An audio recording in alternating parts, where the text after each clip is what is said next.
Hashem, là on continue le Sod Yesharim. Là, Baruch Hashem, une question très très intéressante qu'ils ont posée au Ben Ishraï.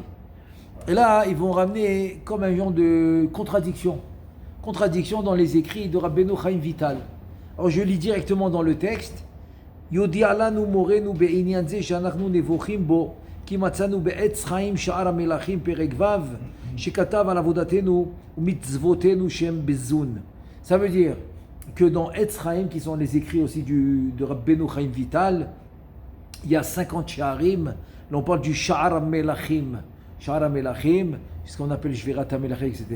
Il dit que tout notre travail que ce soit dans les mitzvot, dans tout, dans la Torah, dans la Tfila, partout, il dit que c'est dans Zun. C'est quoi Zun? C'est Banim Atem Lashem Elokechem. Hashem Elokechem, c'est Kucha Berichu Shrinte. C'est ce que tu dis dans le Leshem Yechud. Leshem Yechud, Kucha Berichu Shrinte. Leshem Yechud de Akadosh Baruch Hu, c'est Kucha Berichu. Shrinte, c'est la Malchut.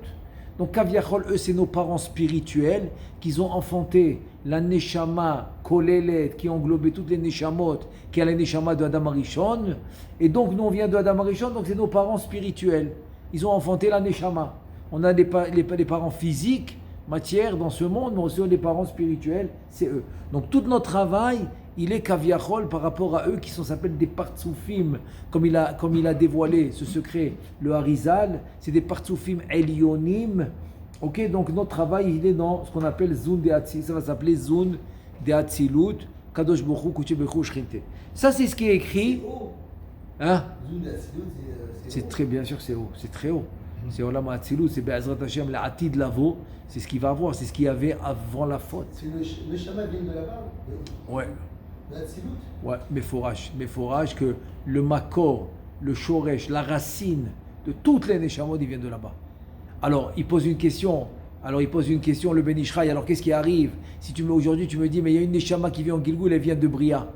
Une neshama, elle vient de Yetzira, de Asiya. Tu dis, ouais, mais il y a Itkalelut v'it kashrut. C'est vrai qu'elle est tombée à Asiya, c'est vrai. Mais Itkalelut v'it kashrut, dans le shoresh, dans le makor, ils arrivent tous à Hatzilut. Je parle du shoresh, je parle de la racine. Alors c'est vrai qu'après elle descend, comme il y a eu la shvira des melachim, ensuite il y a eu le chet Adam Arishon, la faute d'Adam Arishon. Donc oui, ils sont descendus de niveau. Ok, donc aujourd'hui ils peuvent venir de Bria, Yetzira ou Asiya. Mais leur shoresh, la racine, tous de Hatzilut, tous. Parce que c'est là-bas que ça a commencé. Ça a commencé dans Hatzilut, qui s'appelait les Olam HaNekudim au début. Ensuite, il s'appelait Olam HaBrudim. Et finalement, il s'appelle Olam HaAtzilut. Et c'est là-bas on fait le tikkun. Parce que l'Atid Lavo, tous les autres mondes, Bria, Yetzira, Asiya, ils s'annulent. Et on retourne au Olam HaAtzilut. Donc c'est pour ça qu'on parle souvent, selon le shoresh, selon la racine, qui est Atzilut. Même si, tu vas me dire qu'il vient de Asiya ou de Yetzira ou de Bria. Alors ça c'est, chez Sha'ar HaMelachim, c'est comme ça que c'est écrit. Qu'on fait notre travail, Zun de Atzilut. Très bien. Midi, on a trouvé dans Sefer Olat Tamid, qui est aussi les écrits de Rabbeinu Chaim Vital, chez Katav Rabbeinu Morenu, Rabbeinu Chaim Vital Zal, chez Kol Avotenu, il a En Sof Baruchu.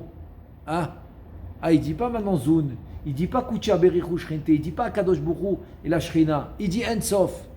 Alors il dit là, je comprends pas. C'est la question qu'il pose au Ben Ishraï. Il dit, je comprends pas, décide-toi. On fait Kucha Berichu Shrinte ou bien En Sof. Et là il dit, Achale pene kotio, je te demande s'il te plaît, la guide lano et darkenu, ertie kavanatenu bitfilatenu mitzvotenu. Donc il te dit la nafkamina, donc tu dois me répondre, comme ça je sais, que quand je fais une mitzvah, quand je fais une tfila, où elle est ma kavana? Est-ce que ma kavana c'est kucha berichu shrinte, ou ma kavana elle est dans Ensof, ou pas? Alors, dis-moi c'est quoi? En deux mots, je veux savoir où je vais mettre la kavana. Il te dit va'anachnu lo neda'a. Parce que nous, on ne connaît pas. Donc, s'il te plaît, donne-nous la réponse. Jusque-là, la question. Maintenant, Be'ezrat Hashem, on commence la réponse du Ben Ishraï. Rabbeinu Yosef Chaim, alav shalom, il va commencer par nous amener un Zohar Kadosh. Le Zohar Kadosh, il dit comme ça. Dans l'Agdama de Bereshit, dans la page 12, Daf Yudbet Ita, Vezé les Shono. Donc, le Zohar Kadosh, il dit comme ça. Pikuda telita aleminda. De it ela ravreva veshalita be'alma. Il dit Pekuda telita, c'est la troisième mitzvah. La troisième mitzvah, c'est de savoir. de savoir qu'il y a une force spirituelle très grande qui domine dans le monde.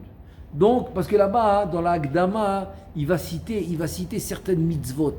Entre autres, c'est la troisième qui est à savoir que dans le monde, tu dois savoir qu'il y a une force spirituelle très forte.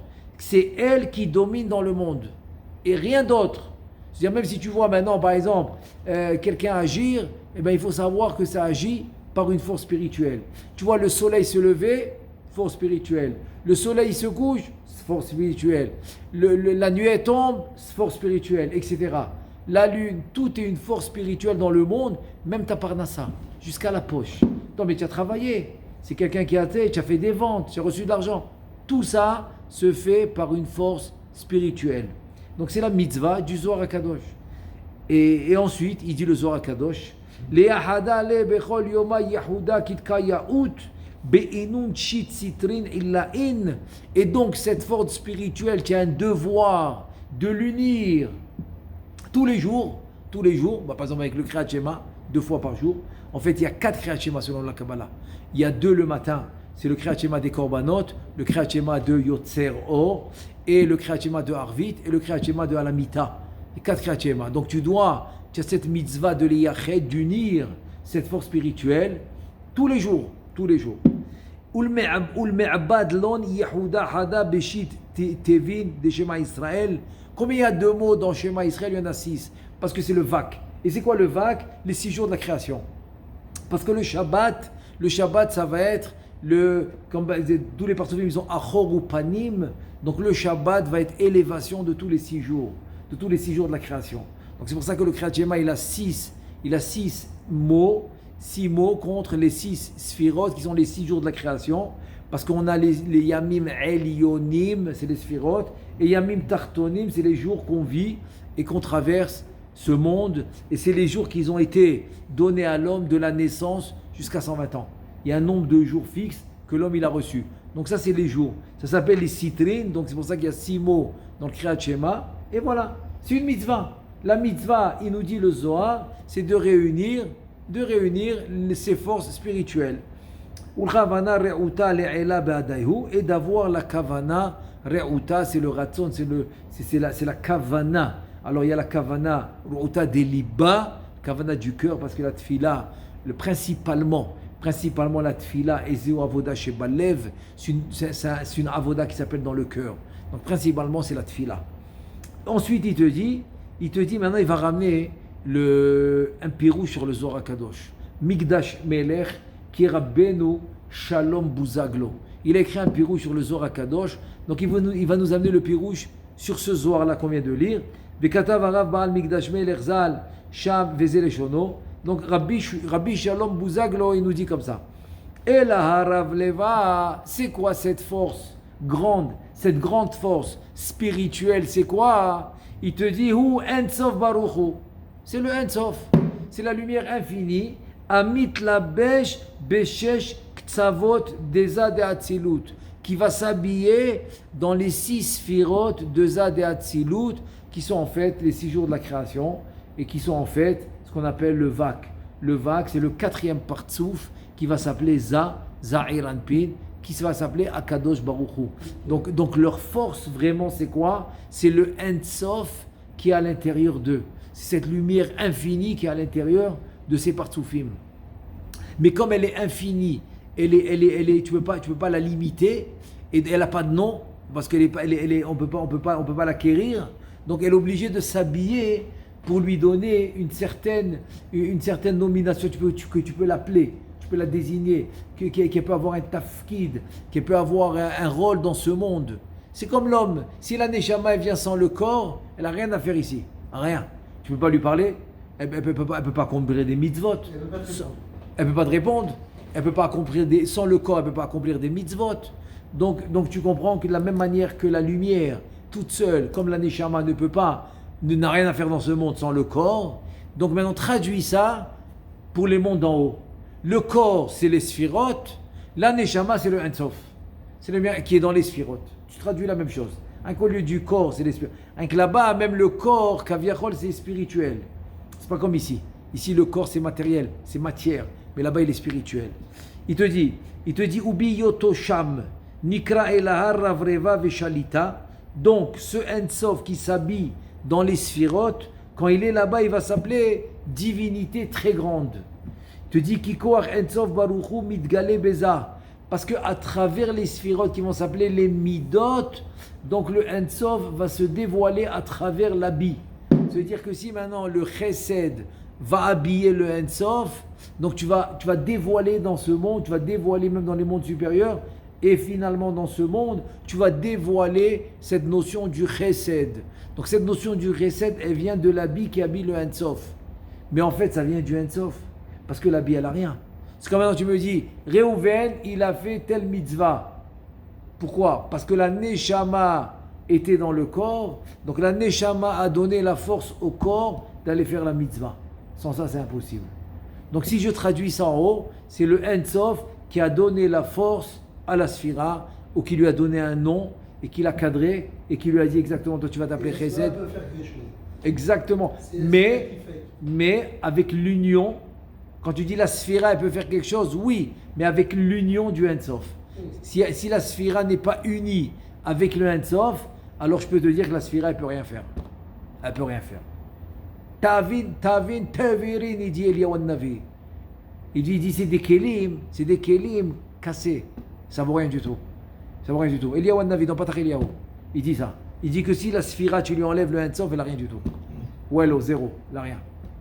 Et donc, il te dit, quoi, ça on a dit, ou Kmo Shekatouv, maintenant où tu vois ça, tu dis, c'est écrit dans le Pasuk, Vaïdaber Adonai El Moshe. C'est quoi la Havaya? Vaïdaber Hashem. Hashem, c'est Yud Kevavke. Hashem, il parle à Moshe. C'est quoi la Havaya? Il te dit tout de suite. Hu, c'est Migdash Meler qui parle toujours. Hu, Ensof, Anikra Havaya.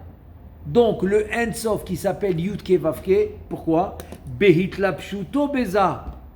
Maintenant qu'il est habillé dans les sphirotes de Zahiran Pin, qui va s'appeler Akadosh Baruch Hu, la force suprême qui va diriger le monde. Donc, ce Ensof qui est habillé dans dans Akadosh Baruch Hu, c'est lui le Havaya. Il dirige les Shemot aussi. Pardon? Il dirige les Shemot. Qu'est-ce que tu veux dire par diriger les Shemot? Parce que c'est lui qui a la force de prendre la décision sur les Shemot. Tout ce qui est. Alors, tout ce qui est en dessous. On va dire comme ça, tout ce qui est en dessous de lui, oui. Ce qui est au-dessus de lui, non. Qu'est-ce qui est au-dessus de lui? Abba Veima. Abba Veima. Tu vas voir Ari Hanbin, Chazakobaou, Atik Yomin. Tu vas voir Olam Akudim. Akudim aussi. Et tu as Achaf. Les Shemot qu'on a dans la Torah, celui qui est au-dessus de tout, c'est lui. C'est ce qu'on a reçu nous. Chazakobaou. Dans la Torah, oui. Le plus fort, c'est Yud Kevavke, oui. Pas la force du Ensof. Mais sa force, elle est parce que le Ensof est à l'intérieur de lui. Donc sa force, elle vient finalement, pas de lui-même. Sa force, finalement, elle vient du Ensof. Ensof Baruch Hu. C'est ça qu'il dit, availle de la chose. Kikodem, parce que Kikodem itlapshuto, Eloshem velo nekuda. Ce Ensof là, il n'a pas de point de repère avant qu'il s'habille. Avant qu'il s'habille, il n'a pas de nom. Tu ne peux pas le cadrer, tu ne peux pas le définir. Il est indéfini. Donc il n'a pas de point de départ que tu peux dire voilà c'est lui. Non, c'est quand tu peux dire que c'est lui quand il est habillé. C'est pour ça que maintenant il peut avoir des neshamot autour de toi que tu vois pas. Mais tu peux pas les pointer. Tu peux dire voilà il est là. Tu peux pas parce que tu les vois pas. On sait pas qui. On sait pas qui. Mais quand il va s'habiller dans un corps, il va venir devant toi. Ah voilà c'est lui, je le reconnais. Comme tu vois moi c'est un peu ça. J'essaye de comparer mi besari cheze loa, c'est écrit. J'essaye de donner la comparaison pour qu'on comprenne comment ça marche. Et donc parce qu'en fait nous, on est le reflet. On est le reflet des lumières supérieures. Donc c'est pour ça que je donne cette comparaison pour essayer de comprendre. Ça s'appelle les saber et haozen, les shaker et haozen, que l'oreille puisse comprendre ce qu'on dit. Donc tu es obligé de donner des exemples matériels, des exemples physiques. Et donc il te dit donc ce Ensof qui s'appelle Havaya, parce qu'avant qu'il s'habille, ce Ensof avant qu'il s'habille, n'a pas de nom comme on a dit, Omnam, בהתלבשותו בזה, שהוא אוחז בשיעור קומתו את כל האצילות, עילה ותתה. Maintenant, quand il va s'habiller dans ce Ein Sof, qu'en fait le Ein Sof, finalement, il va s'habiller, finalement ce Ein Sof, il va s'habiller dans toute la Hatzilut, il te dit Az Nikra Elaha Ravreva Veshalita Be'alma. Voilà. Quand ce Ein Sof va s'habiller dans toute la Hatzilut, il va s'appeler divinité, Ravreva très grand, Veshalita c'est dominer. C'est elle qui va dominer, c'est le Ein Sof. Mais comment il peut dominer et venir en action et comme quand ça, tu vois, par exemple, il y a le jour qui se lève, etc., la nuit, ou par exemple, la Rachamim, du Chesed, Kriyat Yam Souf, je sais pas moi, Yetiad Mitzrayim, tous les miracles que tu vois, Chaz Shalom, les Dinim, les Pigoim, tous ceux qui font des Chaz Shalom, les attentats, etc., tout ça c'est dirigé par cette force-là. C'est elle la force ultime de toutes les forces. Toutes les forces. C'est pour ça que c'est une des kavanot qui dit le siman he, le 5e siman du Shulchan Aruch dans le Shem Elohim. Takif Baal Ayecholot ou Baal Akochot Kulam. C'est pareil, Ayecholot ou Ayecholet. Non, un c'est au singulier, un c'est au pluriel. Ayecholot c'est au pluriel. Oui, exactement. C'est mieux que de mettre Ayecholot. Non, c'est mieux au pluriel. Baal Ayecholot Kulam. Toutes les possibilités. C'est mieux, bien sûr. Ah non, c'est mieux au pluriel, bien sûr que c'est mieux. Parce que tu veux inclure toutes les possibilités imaginables, tu veux les inclure. Et parce que tu peux pas exclure. Qu'est-ce que tu peux exclure? De la force divine, il n'y a aucune force qui domine la force divine. Donc quand tu dis que c'est lui la force, donc tu peux pas exclure aucune force, parce que c'est lui qui domine toutes les forces. Donc c'est lui la force de tout le monde. Donc ce Ein Sof qui s'habille, mais c'est comment que tu le vois, c'est rien quand il s'habille.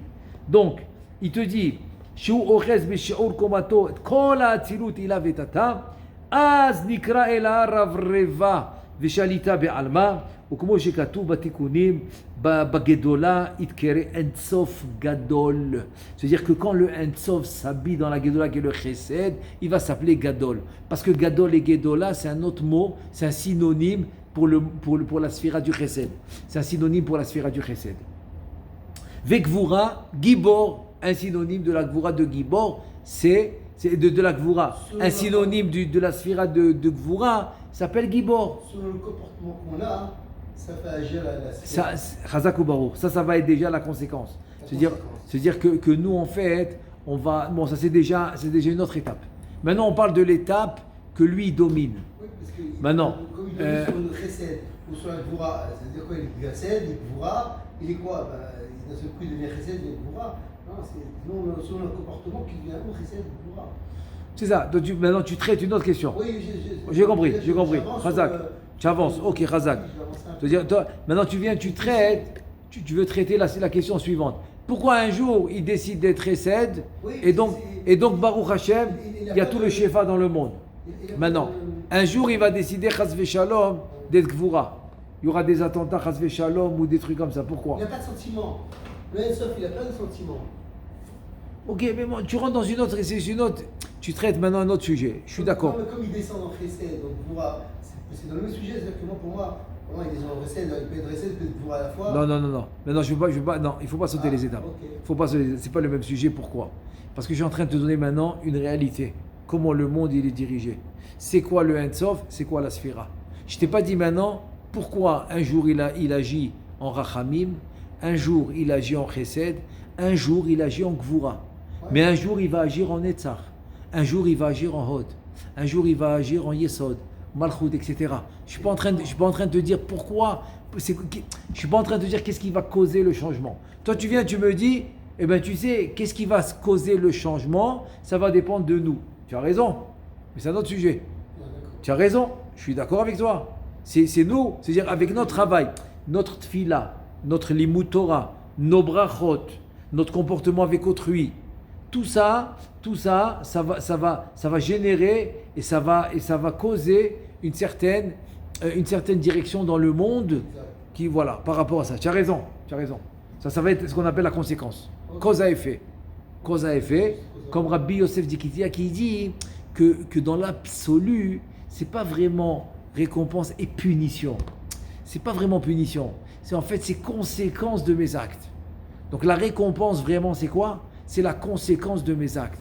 Comme j'ai agi de la bonne manière, Torah, mitzvot, brachot, bon comportement, bonne midot, donc la conséquence de mes actions, c'est la bonté, c'est le chesed, chut shel chesed, etc. Donc la conséquence, c'est ce que je vais recevoir. Et aussi la même chose, chas v'shalom, ce qu'on appelle, nous, entre guillemets, onesh. C'est pas vraiment une punition, c'est une conséquence. Il a mal agi, il n'a pas fait la Torah, il n'a pas fait les brachot, il n'a pas fait Shabbat.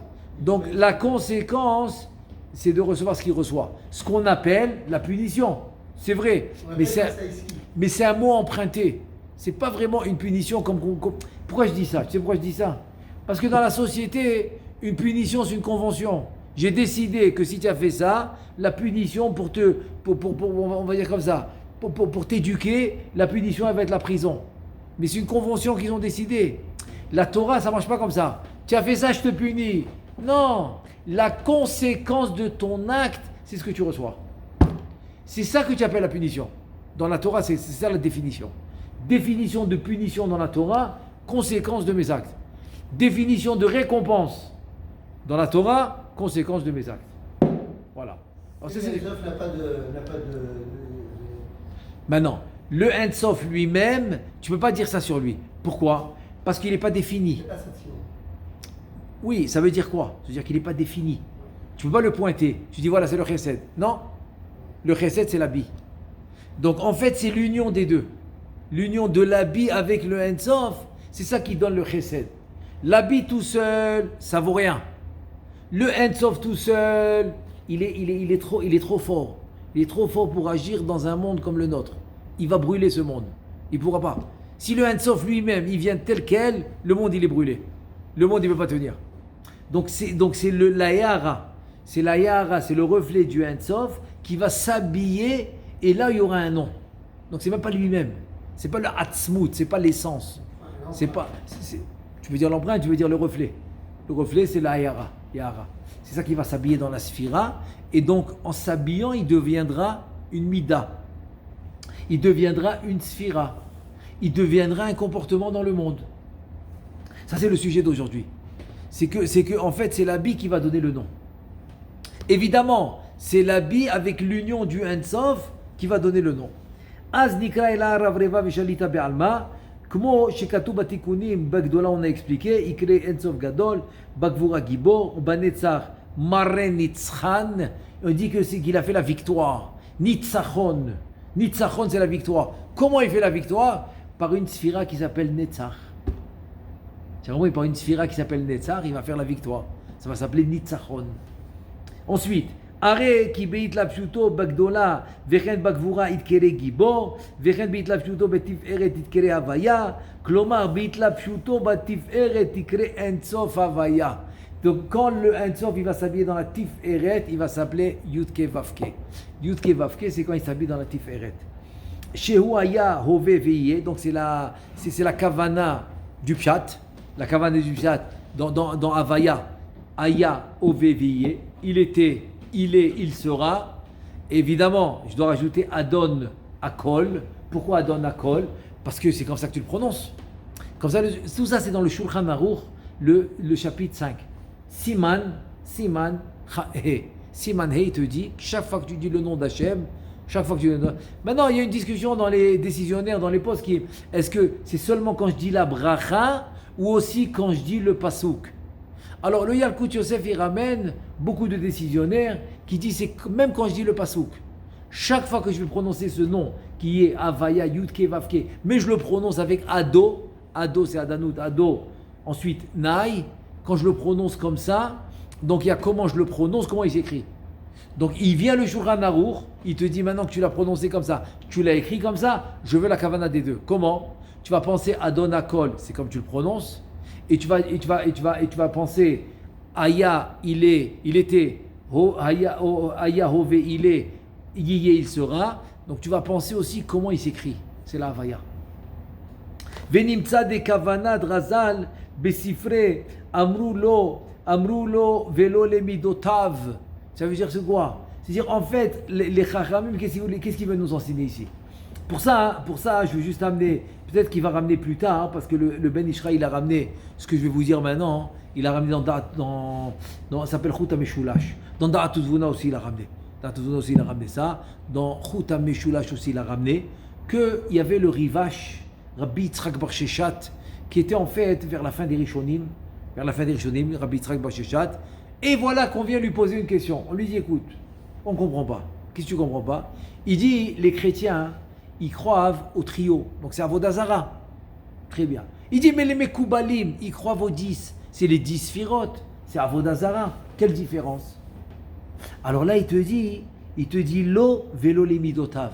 C'est-à-dire, en fait, quand tu pries, quand tu fais les mitzvot, c'est à lui. C'est qui lui? Lui, c'est le Ein Sof et non pas les midot qui sont les sphirotes. Mais je ne peux pas atteindre le Ein Sof si je n'ai pas les sphirotes. Donc, l'union des deux, c'est ça qui fait la divinité. C'est comme le corps. Tu vas dire maintenant, je parle à la Neshama, mais s'il n'y a pas le corps, tu ne peux pas parler à la Neshama. Donc, pour pouvoir parler à la Neshama, il y a le corps qui est présent. Donc, tu parles au corps pour en fait parler à la Neshama. Mais il doit être présent. Donc, c'est exactement ça la sphira. Elle est présente, mais en vérité, pour atteindre le Ein Sof. C'est de la même manière que l'homme, tu ne peux pas l'atteindre s'il n'y a pas le corps. La même chose. C'est l'exemple, c'est un exemple. הכוונה הוא דאין אנחנו מכוונים לגדולה מצד עצמה, אלא לאינסוף הנקרא גדול בהיותו מלובש בגדולה. C'est-à-dire le chesed qui s'appelle Gdoula Gadol, en fait, c'est que je ne peux pas atteindre directement le Ein Sof. Donc, en fait, je m'adresse à la sphira, que le Ein Sof est à l'intérieur de la sphira. Et parce que le Ein Sof s'habille dans cette sphira, qu'elle va s'appeler Gadol. Donc, le mot Gadol qui est grand, c'est pour en fait nous dire qui s'habille dans cette sphira. Il est grand. או להאין סוף הנקרא גיבור בהיותו מלובש בגבורה, אבל לכוון אל האין סוף בעצמו בלתי התלבשות, זה אי אפשר בשום עניין, mais parler au Ein Sof directement, impossible. La question pourquoi? Il te dit qu'il y a Ein Sof Baruch Hu, en bo lo shem velo nekuda, parce que le Ein Sof il n'a pas de nom, il n'a pas de point de départ dans le sens qu'il n'y a pas quelqu'un qui l'a devancé. Non, c'est lui la divinité, c'est lui tout c'est lui. Donc il n'a pas un point où tu peux l'attraper. Non, pas du tout. Donc il est indéfini. Derag biyoto melubash bemidotav. Midotav, c'est les sphirotes, c'est les midot. Seulement quand il va s'habiller dans les midot, là tu pourras lui donner un nom. Hua nikra gadol gibor venora beshem abechina sheu melubash ba. Donc selon l'habit où il va s'habiller le Ein Sof, c'est là qu'il va prendre le nom. Ça s'appelle Gadol, Gibor, Nora, etc. Netzach, Hod, Yesod, Malchut, etc. Ça peut être aussi Keter, Chochma, Bina, Da'at. Ou כשאנחנו אומרים הגדול, הגיבור והנורא. Voilà, ce qu'on dit dans la tfila. C'est ce que Moshe Rabbeinu il a dit. הגדול, הגיבור והנורא. Il dit, c'est quoi la kavana? הוא על אור אין סוף המתלבש בגדולה. Quand tu dis Agadol, Agibor, Ve'anora, tu penses au Ein Sof qui est habillé dans la Gdola, qui est le Chesed, ou bien au Bagvura, le Ein Sof qui est habillé dans la Gvura, ou bien le Ein Sof qui est habillé dans la Tiferet. Ça peut être dans tous les sphirotes la même chose, toutes les sphirotes. Tu penses au Ein Sof qui est habillé à l'intérieur de cette sphira. C'est pour ça que dans le Sidour Shari Chesed, on a rajouté Mikoach Ein Sof. C'est-à-dire ne pense pas que la Havaya en elle-même, c'est une force. Non. Elle est une force quand tu penses au Ein Sof qui est à l'intérieur de la Havaya. De la Havaya. Dans toutes les lettres, c'est comme ça. Tu penses au Ein Sof qui est à l'intérieur, et c'est comme ça qu'ils prennent leur force. Donc la même chose, Agadol, Agibor, Ve'anora, en fait, tu penses au Ein Sof qui s'habille dans ces sphirotes-là. Il te dit la même chose. Vechen rachum vechanun akol hu ala Ein Sof. Quand tu dis il est rachum, il est chanoun, erech hapayim, veraf chesed, notzel chesed la alafim, etc. Il te dit tout ça c'est la force du Ein Sof, amit lavesh bamida, hahi atka leshono. Tout ça c'est le Mikdash Melech. C'est le Mikdash Melech Rabbi Shalom Bouzaglo qui nous ramène tout ça pour nous dire en fait que la vraie force, c'est quoi la vraie force? C'est le Ein Sof. Maintenant, pour pouvoir atteindre le Ein Sof, il faut passer par la Mida. Donc c'est le Ein Sof qui s'habille dans la Sphira. Les deux ensemble, c'est ça qui font la force. Quand on dit Gadol, Gibor, tout ça, Oui. est-ce que c'est un nom ou c'est un adjectif?